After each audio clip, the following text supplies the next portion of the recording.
So a few days ago, there was a anti-Jewish mob that descended on Pico Boulevard in Los Angeles, a place I'm actually quite familiar with. And I want to read to you just a bit about what happened, and I want to also read to you Brendan O'Neill's comments on what some described as a bit of a pogrom that occurred.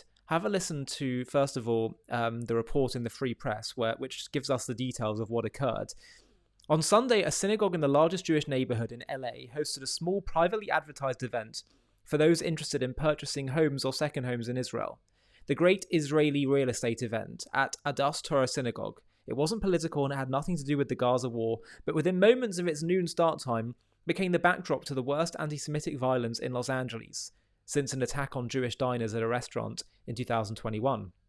Over the course of several hours, with dozens of LAPD officers decked out in riot gear, largely staying out of the fray, around 100 pro-Hamas activists attacked, bear-sprayed, harassed and brawled with Jews up and down Pico Boulevard. The police occasionally stepped in, but their main activity Sunday afternoon seemed to ensure that the activists were able to successfully shut down the front entrance to the synagogue, ruin the event, and harass Jews more or less with impunity. Dozens of video clips from Sunday afternoon have been posted online. The striking thing about the footage is that despite the significant police presence, there is scant footage of the police forcefully intervening in the numerous fistfights, brawls, and beatings. I'd come to the synagogue with my kids not to get caught up in a street battle, but to learn a bit about real estate in Israel. As violence across America has grown without much pushback, especially in cities where Jews live, many Jews are thinking about alternative plans or at least exploring their options. It turns out that Hamas sympathizers have been keeping close tabs on events hosted by synagogues in America. They know about the event in advance and are pulling out calls on social media via groups like Code Pink and the Palestinian Youth Movement to mobilize their keffiyeh-clad thugs to show up at Adas Torah at 12 p.m. sharp ready for action. The same groups that promoted Sunday's violence, it turns out, had also shown up at a similar real estate event earlier this year in Toronto, Montreal, and Teaneck, New Jersey. The social media posts about the event were designed to generate maximum mob outrage. Our land is not for sale. Now, I've seen some horrendous pictures from this event. Many Jewish people bloodied. We've also saw a picture of a woman who was basically on the ground being beaten up, which you can see here. And it looked like they managed to get it out of this beating, but it's completely horrendous, really. And I wanted to read to you the words of Brendan O'Neill, who wrote an article in The Spectator reflecting on what just happened, because it seems like, just imagine if this were any other group. Do you think we'd be seeing the same level of, lack of response, quite frankly? Here's what he said. Why do some anti-fascists have a problem with Jews? Is it still okay to punch a Nazi? I'm asking for a friend. In fact, I'm asking for many friends who watched those violent protests outside a synagogue in Los Angeles over the weekend and wondered to themselves if that old left-wing slogan about walloping bigots still holds. If it was acceptable to punch alt-right Jew haters back in the 2010s, then why not the keffiyeh-wearing variety of today, who taught Jews at their very place of worship? Punch a Nazi was the cry of every self-styled anti-fascist a few years ago. It was mostly bluster. None of these coddled vegan kids of privilege was really going to raise a fist to a Proud Boy, or even one of those alt-right loudmouths who turn up on campus to make fun of feminism.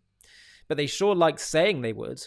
In response to the white supremacist Unite the Right rally in Charlottesville, Virginia in August 2017, Antifa counter-protests chanted, "Punch a Nazi in the mouth." Where are these big talkers now? Where are these progressives who were so horrified by the Unite the Right slogan of Jews will not replace us, that they threatened to smack anyone who uttered it? Why are they not now puffing up their thin chest in response to the new breed of protester who doesn't only say disgusting things about the Jews, but actually turns up to their temples to mock and terrify them with talk of intifada? That's the thing. It's the old Antifa types who are doing this. Yesterday's self-styled defenders of Jews are today's persecutors of Jews. The Nazi punchers have become the Nazis. They'd better hope their old rallying cry doesn't still apply, otherwise they might need to pound their own faces. To be clear, I don't want to see anyone punched outside a synagogue, but then I don't want to see any protest of any kind outside a synagogue. What happened in LA at the weekend was horrifying. It took place at the Adas Torah synagogue in the heavily Jewish area of Pico Robertson. Pro-Palestine protesters turned up with Palestine flags. They chanted about intifada. One was heard saying there is only one solution, intifada revolution. Let's be clear about what this was. The intimidation of Jews masquerading as political protest. The protesters said they picketed the synagogue because a real estate event was taking place inside at which people were browsing houses for sale in Israel.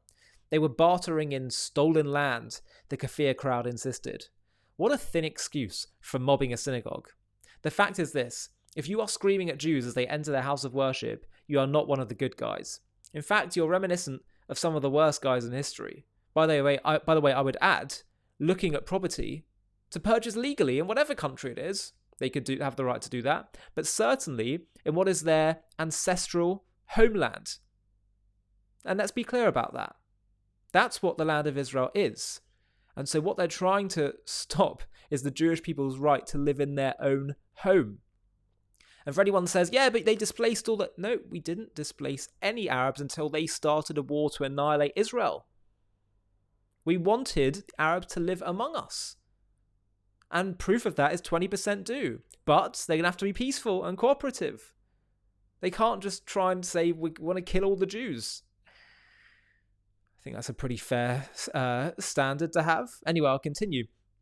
In fact, you're reminiscent of some of the worst guys in history, Brendan says. To holler at Jews about intifada, 8 months after an intifada claimed the lives of more than 1,000 Jews in Israel, is Jew-baiting, plain and simple.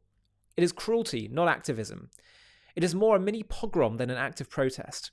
If being progressive now means rubbing Jews' noses in an act of apocalyptic violence that claimed the lives of 1,000 of their co-religionists, then I guess I'm not progressive anymore.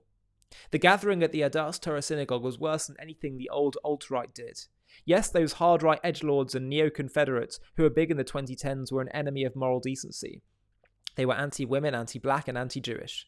The neo-fascists who marched in Charlottesville in 2017 chanted openly anti-Semitic slogans. But they didn't actually start actual physical fighting outside synagogues, leading to the grim sight of Jews with bloodied faces in the city of Los Angeles in 2024. No, it was the left that did that. A left which, bizarrely, seems to have thrown its lot in with Hamas, which seems intent on hounding Jews. Antifa now feels, well, It feels to me that there is insufficient outrage over the intimidation of Jews in LA. The anti-racists are silent. Millennial leftists, for whom Charlottesville was a radical awakening, seem nonplussed by the horrendous events at the Adas Torah. Perhaps Jew taunting is okay so long as you wear a keffiyeh while you're doing it. Clearly that's where the alt-right went wrong. President Joe Biden has condemned the protests at the synagogue. It was appalling, unconscionable and anti-Semitic, he said. It is good to hear these strong words, but one cannot help but wonder why he hadn't devoted himself to rooting out this modish leftish anti-Semitism, like he did with the alt-right anti-Semitism of the 2010s. In response to the Unite the Right rally, Biden promised to combat the venom and violence of this new hatred and save the soul of our nation. And today's Jew-hating? Will you go to war with that too? Anti-Semitism is reaching crisis levels in America and Europe. Attacks on Jews have shot up. Synagogues have been mobbed and graffitied. We've seen pro-Palestine protesters hunting for Zionists on the New York subway and marchers in London demanding further jihad against the Jewish state. It seems one pogrom wasn't enough. It's time we got serious, very serious, about this hatred that hides itself in the Palestine colours. Hi, thank you so much for watching. To watch another one, click here. To stay up to date with all our content, click here to subscribe. And if you're able to, you can help support JTV to grow and grow by clicking join below this video, where you can become a member and get perks including early access to videos and private live discussions with me. But most of all, you'll be partnering with us on our mission to change the world.